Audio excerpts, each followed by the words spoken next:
deixou. Ela falou, pegou a cura, largou para uma e me deixou na justiça. Eu falei, mas só podia ser a pastora Kátia.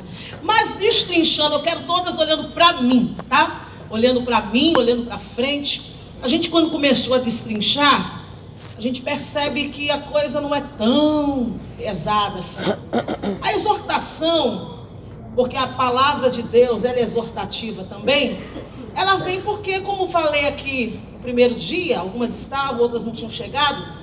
Deus, ele é, através de Cristo, apresentado a nós como Pai. Os discípulos pediram, olha para mim, levanta a cabeça lá para cá. Os discípulos pediram para Jesus, ensina-nos a orar. Jesus disse, quando vocês forem orar, vocês dizem, Pai Nosso. Nossa, para um judeu ouvir uma coisa dessa, judeu que não pronuncia nem o nome de Deus, quanto mais ele troca, né? Ele coloca Adonai ao invés de Yahvé, porque Yahvé é um nome impronunciável de Deus. Então ele tem um temor muito grande. Como é que Jesus diminui isso? Por isso que Jesus era para quebrar mesmo. Ele veio para quebrar, ele veio para literalmente acabar com toda aquela religiosidade engessada. Do tipo, faz isso, não faz aquilo. Isso é coisa de homem. Homem que gosta de tentar engessar, informar a forma de adorar, de reconhecer a Deus. Então Jesus disse, vocês vão chamar ele de Abba, não é nem pai, é paizinho, pronto. Já é para quebrar tudo, né? Já era para Então, como pai, porque ele mesmo sendo apresentado no Antigo Testamento como marido, como esposo, né? Mesmo ele tendo sido apresentado no Antigo Testamento como o pai de Israel, entre aspas, Israel nunca viu esse Deus como pai. Então Cristo nos apresentou Deus como pai, todo pai corrige o seu filho. Então não ache pesado o que vai ser dito aqui não. Fique feliz porque o pai está te admoestando. Aliás, ele está falando conosco de uma forma muito própria desde que aqui chegamos. Não adianta fazer cara feia, biquinho, dizendo para Deus que Deus foi pesado com você. Ele está fazendo isso porque te ama, não quer te perder. Ele botou os dois olhos em cima de você e disse, o maligno não toma da minha mão. Então agradeça a Deus que mesmo que você tenha cruzado o país, como eu cruzei as fronteiras para vir para cá, a fronteira para vir para cá, e a gente aqui recebeu reprimendas do Senhor, fique feliz por isso. Porque quando o pai para de falar é que você tem que se preocupar. Quando o pai, porque o Espírito de Deus não contende com o homem a vida inteira. Chega uma hora que ele para de contender, ou seja, para de admoestar, para de chamar atenção, porque aí a pessoa está tão incircuncisa, está completamente virada, que ele entrega então as paixões e a Satanás. Aí você tem que se preocupar. Quando Deus, você lembra de Saul? Quando Deus parou de falar com ele, que ele foi consultar uma cartomante, uma feiticeira em Endor, para poder ouvir alguma coisa. Então se preocupe quando Deus parar de falar. Enquanto Deus estiver falando com você, agradeça. Não, a irmã ligou para mim e falou pesado. Dê glórias a Jesus por isso. Porque ele inspirou alguém para ligar para você. Quem é que para uma vida hoje para ligar para os outros? Então agradeça a Deus. Dá um beijo na sua irmã mesmo sentada e diga para ela, se prepara que vai vir chumbo grosso. Pode beijar. Beija ela, mandei beijar para beijar. Ela ficar feliz. Vamos amaciar primeiro. Vamos amaciar primeiro para o povo ficar, tá todo mundo alegrinho. Todo mundo feliz. Amaciado. Vamos lá. Gente, esse texto, alguns entendem que essa palavra de Isaías 58, ela foi dirigida a ajudar nos dias do próprio profeta Isaías, lá no capítulo 1, quando Deus fala no versículo 11, de 11 a 15, usando a boca do profeta Isaías, dizendo, de que me serve a multidão dos vossos sacrifícios, os vossos holocaustos, as vossas festas solenes? Vocês estão tão desviados que tudo que vocês fazem me aborrece. O culto que vocês me oferecem é um culto manco. É um culto que tem aparência religiosa, mas não tem vida. Então, Israel foi recriminado pelo Senhor, foi chamado a atenção já no 1º capítulo do livro do profeta Isaías. Então, alguns vão dizer, alguns historiadores vão dizer que essa palavra foi dirigida a ajudar nesse tempo. Outros vão informar que essa palavra foi dirigida a Israel depois do cativeiro, quando Israel já estava de volta na terra da promessa. Vocês se lembram que Deus usou a boca de Esdras para chamar o povo de volta a Deus, porque embora tivessem líderes, Israel tivesse os seus líderes ali, homens de Deus, que foram usados pelo Senhor para ajudar na reconstrução tanto da nação quanto do templo, mas mesmo assim o povo estava oprimindo, os ricos estavam pisando os pobres, os homens tinham casado com mulheres mestiças, e Deus chamou o povo à atenção de uma forma muito pesada, e alguém vai dizer, ou alguns vão falar, que essa palavra de Isaías 58 é uma palavra profética que foi liberada sobre Israel, que foi aplicada nos dias pós-cativeiro. Mas a gente não tem uma decisão, não conseguimos decidir, porque a informação histórica não é muito precisa. Mas nós percebemos que é uma palavra que chama muito a nossa atenção para quebrar, como disse antes, uma religiosidade que nós precisamos entender que ela não é saudável para a nossa vida. Não adianta ter cara de crente, roupa de crente, Bíblia dos crentes e não ser crente. E o que é ser crente?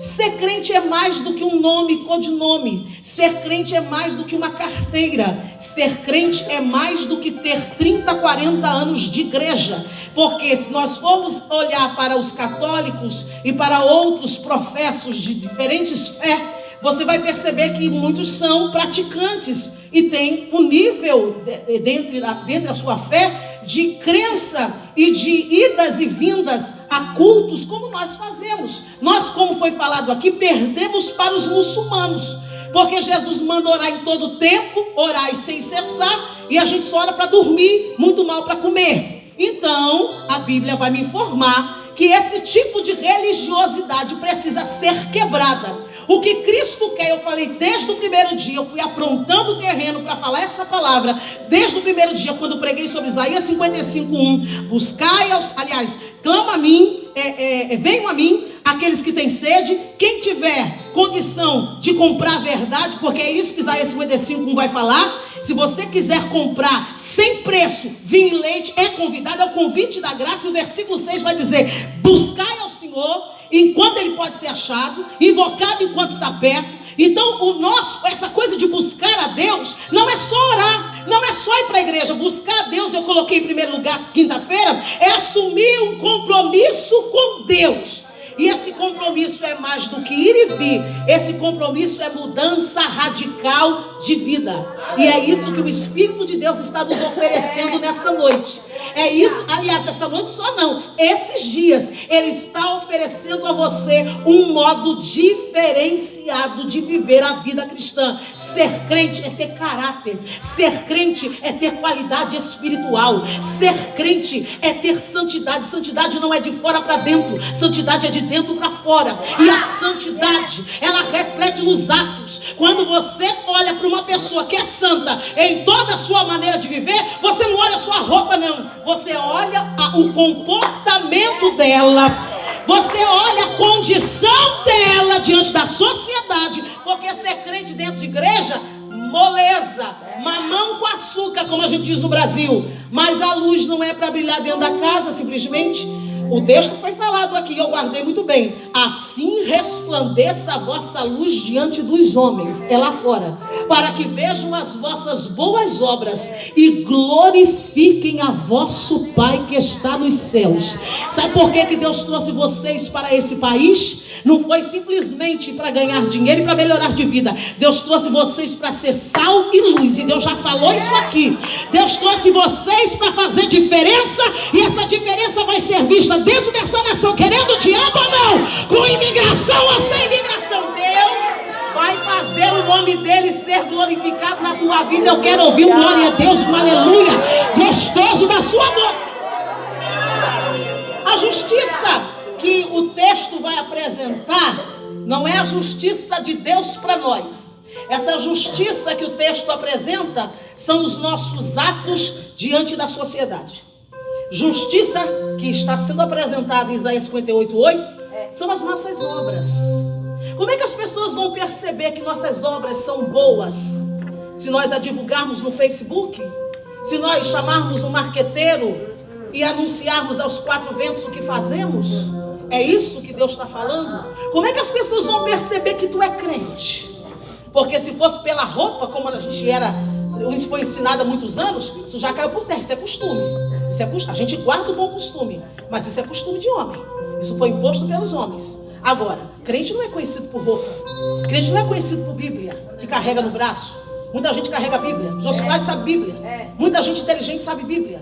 É por isso que o crente é conhecido? É nisso que o crente é conhecido? Não. O crente é conhecido por suas obras de justiça. Glória a Deus. E vamos saber como é que a gente alcança isso? Vamos ver hoje como é que funciona esse negócio? Vamos começar. A justiça que o Senhor está pedindo nesse texto é a justiça do coração. Por que digo isso? Porque aqui Israel estava apresentando para Deus era um legalismo hipócrita. O povo, preste atenção, versículo 2 vai dizer: esse povo tem prazer em saber os meus caminhos. Todo bom judeu é um bom religioso. Eles vão para a sinagoga, eles vão para o templo, eles usam suas roupas singulares, não é verdade?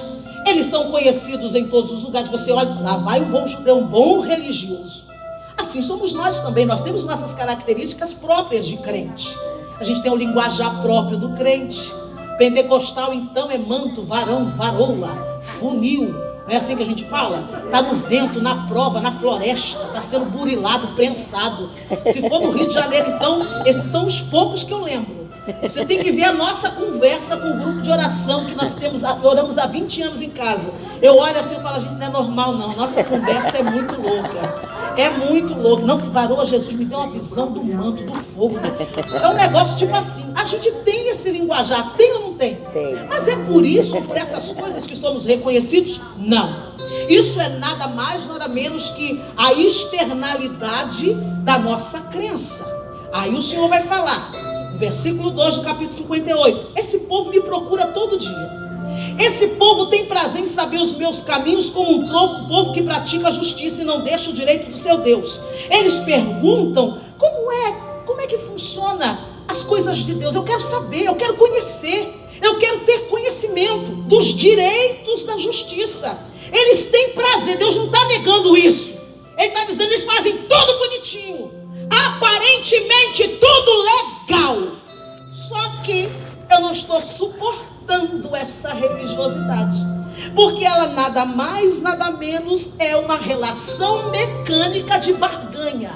Isso não vem do coração, porque se tem uma coisa que Deus conhece são as motivações do nosso coração. Tu pode enganar quem tu quiser, eu posso enganar com esse terninho vermelho recém-comprado aqui, mas eu quero ver enganar o raio-x de Jeová. Olha, gente, presta atenção no que eu vou lhe dizer. Lá em Bento Ribeiro eu encontrei uma conterrânea. Uma conterrânea de Bento Ribeiro que conheceu o trabalho da irmã Solange, o famoso trabalho da irmã Solange. Aí sabe do que eu me lembrei? Me lembrei que chegou um pregador. Na época os pregadores usavam aquelas maletas 007. Lembra disso? Prateada. Quanto mais prateada, mais escandalosa, mais parecia que o vaso era vaso. Ele chegou na igreja, nessa nossa igreja. Eu era da congregação, mas a história rolou. A história foi longe. E eles contam isso. E até o meu pastor, que já dorme no Senhor, hoje contava essa história. Chegou um pregador indicado por A, B, C, e ele pregou. E a irmã Solange está sentada. De repente ela não se aguentou, se levantou e disse assim, para de falar. Senta, porque você não é nem crente. Larga o microfone, porque Deus sabe quem você é, eu também sei porque Ele me falou. Isso causou um constrangimento, porque meu pastor pensa numa criatura desse tamaninho, magrinho, advogado, ético. Ele disse, irmã, levou todo mundo para o gabinete no final do culto. Que história, irmã, para que ela se retratasse com ele, porque criou um constrangimento. Não houve mais mensagem. Você acha que isso é demais? É porque o Deus da casa está enojado. O Deus da casa está enojado de gente fantasiada, de gente hipócrita e mentirosa, que nem crente é, que fala bonito, se expressa bem, mas que veio lá do inferno para tentar enganar o povo, mas aonde tem olhos de Deus para ver e boca profética para falar, Deus revela. Aí foi todo mundo pro gabinete. Irmã Solange se retrata, não me retrato. Irmã Solange, não me retrata. Manda esse cabra sem vergonha abrir essa maleta, porque tá cheia de droga. Aí ficou todo mundo assim, teso. Abre a maleta, camarada. Quando ele abriu, ele era um traficante. Estava cheio de papelotezinho de cocaína. Irmãos, preste atenção no que eu vou lhe dizer. Muita gente está por aí com capa de ovelha, mas é lobo. Aparentemente tudo bonitinho, arrumadinho, mas está enganando o A, B e C, porque o povo merece, porque não tem conhecimento da verdade e não quer se aplicar a conhecer, porque nós vivemos a geração micro-ondas, que quer tudo na boquinha, tudo muito rápido. Pagar preço ninguém quer, mas Jesus está aqui hoje. Aliás, ele está aqui desde que começou esse mistério. E ele manda dizer: a aparente religiosidade, a aparência de religiosidade não engana Deus. Não engana. Agora, se tem uma coisa que mexe com o coração de Deus, são as motivações certas. Quer ver uma coisa que arrebenta com Deus? O coração quebrantado e contrito. O que Deus viu hoje, nesses dias de conferência aqui, foram pessoas se derramando diante do altar. E você acha que o céu está parado? Tá não, é que você já cansou, está com o corpo cansado. Mas Deus está dizendo: o mundo espiritual está trabalhando a teu favor. Não, melhor esse glória e manda para cima. A vossa relação, Israel, comigo é formal. Como se Deus fosse aquele juiz da corte que você tem que saber como falar com ele, porque senão tu vai preso. Por isso que Jesus falou: para com esse nhenhenhê, chama ele de pai. Deus poderia ter ficado só ele, os anjos, o Filho e o Espírito Santo, mas ele quis aumentar a família e criou você. Porque todo pai quer muito filho em casa, não é? É que a situação hoje está difícil para ter 2, 3, 4, 5, 12. Vovó teve 16 e durinha, andando. Eu falei: sangue de Jesus, tive uma e está toda quebrada, não tem mais coluna, vocês não são de nada. Mulher de hoje não tem força. E aí a gente pensa: por que Deus, que estava benzão lá em cima, inventou de criar o homem? Gente, todo pai quer aumentar a família. Todo pai quer muito filho na casa. Você não nasceu para ser um joguete nas mãos de Satanás. Você foi feito à imagem e semelhança de Deus, resgatado pela imagem de Cristo, implantado na boa oliveira. Tu eras zambujeiro, hoje tu está enxertado na boa oliveira e ainda acha que está ruim. Levanta essa mão para cima e dá glória. Você é o melhor de Deus na face da terra. A relação de Israel com Deus era formal. Sabe aquele povo do tipo, primeiro a chegar, último a sair? Candelabro arrumadinho, pães da proposição na mesa, altar do incenso arrumado, altar dos holocaustos pronto, fogo ardendo sobre o altar, olhando a grosso modo, tudo bonitinho. O que faltava nessa relação? Faltava deixar de ser formal, hipócrita e fingido, e se debruçar no colo do pai e dizer: pai, estou todo esculhambado, todo errado, estou todo arrebentado, mas eu quero perdão dos meus pecados. Glória a Deus. O que falta na tua relação com Jesus? O que falta no teu relacionamento com Deus, que até hoje não engata? Tu vai em conferência, volta à conferência, vai num canto, vai numa igreja, no movimento A, B, C, e a coisa continua do mesmo jeito. O problema não está em nós não, o problema está em você. É que você não abre a boca para dizer para Deus que a coisa está ruim. E é só o que Ele quer ouvir. Fala onde é que está doendo para o papai aplicar o remédio. Porque doente não se cura sozinho, nem se automedicando, tem que ir ao médico. Lemaramanto que levar. Eu estou sentindo Jesus aqui. Eu estou sentindo Jesus nesse lugar. E eu queria ouvir um glória a Deus de quem está entendendo. Aí... porque a maioria ou a grande parte dos hipócritas não sabe que são hipócritas, a não ser quando são denunciados. Israel foi denunciado na face. Vosso culto não passa do teto. Não tem forma de culto. Culto não é cantar. Culto não é pregar. Culto é entrega. Entrega. Por isso que Jesus derrubou as mesas lá no templo em Jerusalém. Porque o ofertante tinha que trazer a oferta de casa, amém, irmãs?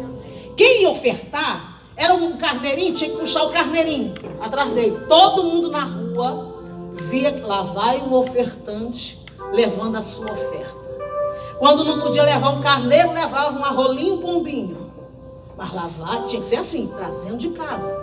Aí um pastor, que foi pastor nosso há algum tempo, ele falou, vamos parar com esse negócio de dizer, vou para a igreja receber unção. Azeite se traz de casa. Oferta se traz. E, gente, o culto começa em casa. Glória a Deus. Principalmente quando começa a sumir as coisas. Do tipo, cadê a chapinha para fazer o cachinho? Sumiu. Na hora de ir para a igreja, já percebeu que começa a sumir as coisas? Parece que tem uma coisinha em casa que começa a esconder. A roupa não dá. Você bota a cinta, aperta a cinta e joga pra cá, joga pra lá. Aí já vai dando aquela vontade de xingar. Aí já dá aquela vontade de pecar. Aí já vai dizendo, começa o culto em casa, mulher. Que mulher estressada. A minha filha... Glória a Deus. Gente, queria tanto falar um negócio do meu marido. Não sei se ele tá aí. Ele vai saber, tá? Vinícius, você tá aí? Tá, não posso falar. Não tá mesmo não. Tá não, né? Tá não. Gente, Vinícius, ele é mais lento do que eu para se arrumar. Isso é mal de homem? Me conforta, por favor. Hoje em dia é mal de homem. É mal de homem, não é? Eles estão assim muito arrumadinhos. Não é a noiva de Cristo? 6 horas ele começava a empacar. E eu já estava pronta e ele empacava. E aí a gente começa a briga por causa disso. E a gente tem que entender. Mulher, presta atenção. Mulher é fogão de 6 bocas. Ela lava, passa, cozinha, arruma e ainda bota o bolo no fogo. No forno. O homem, você pede para ele achar uma cebola na gaveta de legumes. Ele abre a gaveta, olha e diz, cadê a cebola? Aí você tá mexendo a panela com a criança no colo, com o outro empurrando o carrinho com o pé, com o telefone aqui toda torta, desmiolada. Aí você, completamente chateada, diz, ó cego, a cebola está do lado do alho, em cima do pepino, do lado da batata. A mulher sabe tudo isso.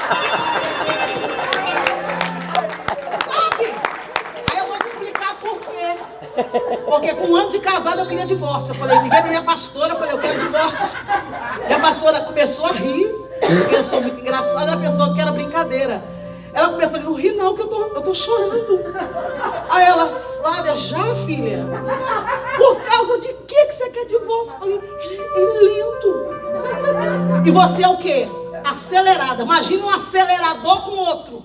Um acelerado com outro. Deus sabe o que faz. Aquieta sua alma e ama seu marido. Porque tu demorou 30 anos para casar e se perder esse não tem outro.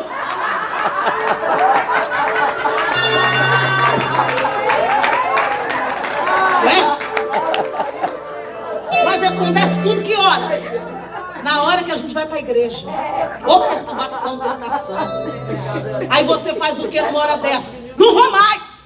Já fica estressada, nervosa, cheia de ponto roxo no corpo, marca roxa. E Jesus dizendo, vamos parar? Vamos parar com isso? O culto começa em casa. Por isso que tu chega no culto, não se liga. Chega no culto, pode estar pegando fogo, a cantora está cantando, e o céu descendo, o pregador se matando, uma hora de pregação, e a crente voando. Porque já veio de casa sem azeite, veio de casa sem trazer oferta. Por isso que Jesus chegou no templo e acabou com aquela venda que estava vendo. Sabe por quê? Porque o povo não precisava mais trazer de casa, era só trocar no câmbio, né? Trocar o dinheiro ali pelo dinheiro do templo, comprar a oferta e ofertar. Gente, o que mais as pessoas lá fora precisam ver é o testemunho de um ofertante levando a oferta para o templo. Todo mundo que olha você, que vê você, não vê essa característica física. Eles percebem o comportamento. Que gente bonita tem aqui, mais bonita que você, mais bonita do que eu. Um cachinho e tudo. É verdade. Com mais dinheiro que você. Ah, mas eu sou mais gordinha. Tem outros mais gordos. Eu tô magra demais, você tem palito de fósforo também. Que diferença que tem? A outra rindo, se matando de rir. Que diferença que tem? Mas eles olham um crente santo pela característica e o comportamento dele na sociedade. Por isso Deus está falando, a gente ri, a gente se diverte, porque a gente é legal. Mas Jesus está falando aqui desde o primeiro dia: vamos ser sal e vamos ser luz. Está na hora de influenciar para o bem. Porque eu quero a justiça do coração, não a justiça legal, hipócrita, que oprime, aleluia, que faz as pessoas ter pavor de crente. Gente, o povo tem que sentir que a gente é alegre. Esse negócio não, que eu sou santo, eu não dou risada. Não, você é chato. Não é isso. Não, eu sou santo, eu não me divirto. Não, você é chata. Crente é feliz, você foi resgatada das trevas. Claro que cada uma tem uma personalidade, a gente entende Jesus mais ainda. Mas eu conheço gente que faz cara de santo, chega, não dá nem a parte do Senhor, todo duro. Todo duro. E já vai lá em cima. Isso é o quê? É o que isso aí, macho? Foi isso que Deus denunciou. Você lembra do fariseu e o publicano? Vou dar um exemplo bíblico para você não achar que eu estou falando demais. O fariseu todo empinado, com as suas franjas à mostra, com a sua roupa passada, com a sua cara e sua barba, chega diante do Senhor e diz: ó Deus, aqui está o teu servo. Conjecturando, cariocando a palavra. Vai pra cá, aqui está o teu servo. Eu sou muito legal. Eu sou aquele crente, ó, nota 1000. Eu dou o dízimo. Eu jejuo 2 vezes por semana. Eu sou o que sustenta esse templo. Ó, essas pedras aí fui eu que doei. Só como esse miserável publicano que está aqui, não. Aí Jesus, contando a parábola, ele pergunta assim: dos dois, qual vai ser justificado? Porque o publicano, enquanto o outro apontava, ele estava assim, ó. Tem misericórdia de mim, Senhor, porque eu sei que eu sou miserável. Tem misericórdia de mim, porque eu não sou legal. Eu estou falando que é isso que Deus quer ouvir de você. Ele só quer que você se derrama. Não, mas tem um ali, um empinado, me olhando, achando meu jeito esquisito, estranho, escandaloso. Deixa o povo falar. Eles vão pagar suas contas? Hein? Eles vão na tua casa te visitar quando tu está enferma. Então por que você dá tanta importância? Você não sabe quem você é? Você não sabe de onde você veio e para onde você está querendo ir? Então, se o fariseu me olha torto e fica julgando os meus pecados, eu não preciso me curvar a isso, porque eu já tenho a quem me curvar, ao próprio Deus. A ele, com ele eu desço. Diante dele eu desço. Eu desço. Jesus está dizendo aqui hoje: desça diante dele. Desça. Ele não olhava nem para si. Enquanto o outro falava de si para si, o publicano dizia: miserável que eu sou, tem misericórdia de mim. Jesus pergunta: dos dois, quem voltou para casa legal? Quem voltou para casa justificado? O que Deus quer, mais do que uma aparência religiosa, o que Ele quer é um coração que se derrama. Está na hora de você, como disse desde o primeiro dia, se não quebrou, quebra o gargalo desse vasinho de alabastro pendurado no pescoço e derrama. Não, mas se eu derramar tudo, como é que eu guardo para a semana que vem? Gente, você se lembra que o maná tinha que ser colhido cedo, antes que o sol esquentasse, que não derretia? E tinha que pegar a porção diária. Só na sexta-feira, por causa do sábado judeu, é que se pegava o dobro. Aí eu aprendi o seguinte, dentro dessa história: irmã, viva com a porção do dia. Você pode dar glória agora, eu dou glória até perder a voz. E amanhã, e a pregação de amanhã? Eu vou pro dentro do quarto, eu faço gargarejo, eu boto uma aplicação na garganta de própolis, eu dou o meu jeito, eu grito do diafragma, mas eu me derramo, minha filha. Amanhã a oferta que eu trouxe vai queimar todinha hoje nesse altar. Amanhã é outro dia, amanhã é outra hora. Levanta essa mão pra cima e glorifica. Chega de formalidade, chega de motivação egoísta. Tu acredita que o povo ia até Deus e dizia assim: olha só, nós estamos jejuando, nos matando, ficando seco, com fome? Porque o jejum ordenado era o jejum do dia da expiação, uma vez ao ano. Aí, por causa das muitas batalhas que Israel enfrentou em toda a sua história, eles começaram a jejuar várias vezes ao ano. Mas Deus tinha ordenado jejuar uma vez. Eles estavam aumentando esse peso. Só que esse peso, dentro do contexto aqui, porque jejuar não é moleza. Jejuar não é moleza. Eu admiro meu marido, que é um homem de jejum. Amém. Meu marido é um homem de jejum. Eu admiro ele ficar 3, 4 dias sem comer. Só a base de água, às vezes